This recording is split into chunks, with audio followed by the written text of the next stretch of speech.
Assalamualaikum warahmatullahi wabarakatuh.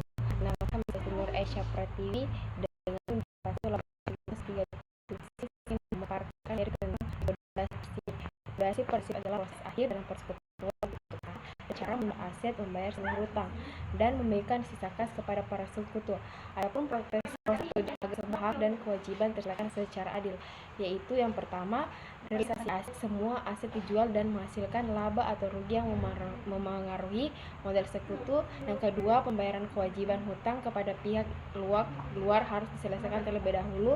Yang ketiga itu pembayaran kas sisa dibagikan kepada sekutu sesuai modal atau rasio laba rugi.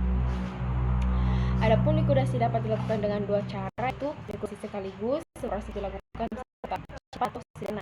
Likuidasi bertahap itu dilakukan perlahan seperti aset pembayaran kas beberapa kali atau berhati-hati. Likuidasi bertahap harus dilakukan ketika perusahaan dibubarkan, tapi asetnya tidak dijual sekaligus.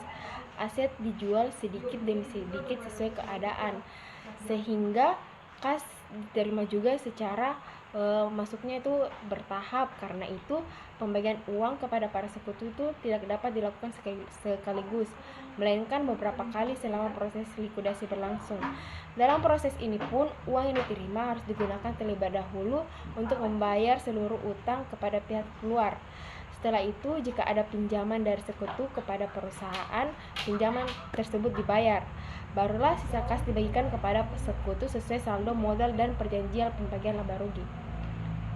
Adapun masalah utama dalam likuidasi bertahap itu adalah belum diketahui berapa jumlah kas yang akan diterima sampai akhir. Bisa saja masih ada aset yang nantinya dijual dengan harga lebih rendah sehingga perusahaan mengalami kerugian.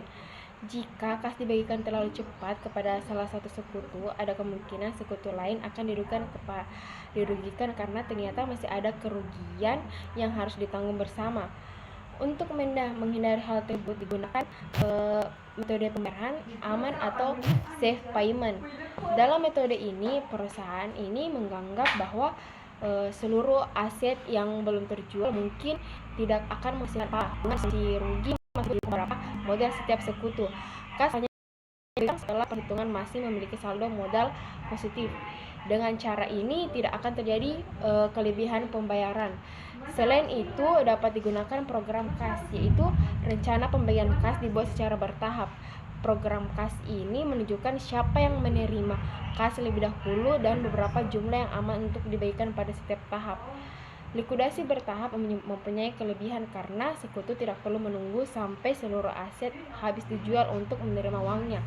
Namun proses ini sepertinya lebih rumit karena membutuhkan perhitungan yang teliti dan hati-hati. Jika terjadi kesalahan pembagian kas, bisa tidak adil dan menimbulkan kerugian bagi salah satu sekutu.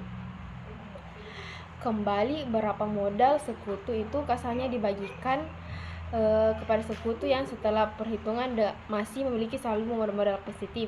Dengan cara ini tidak akan terjadi kelebihan pembayaran. Selain itu dapat digunakan program kas, yaitu rencana pembayaran kas yang dibuat secara bertahap.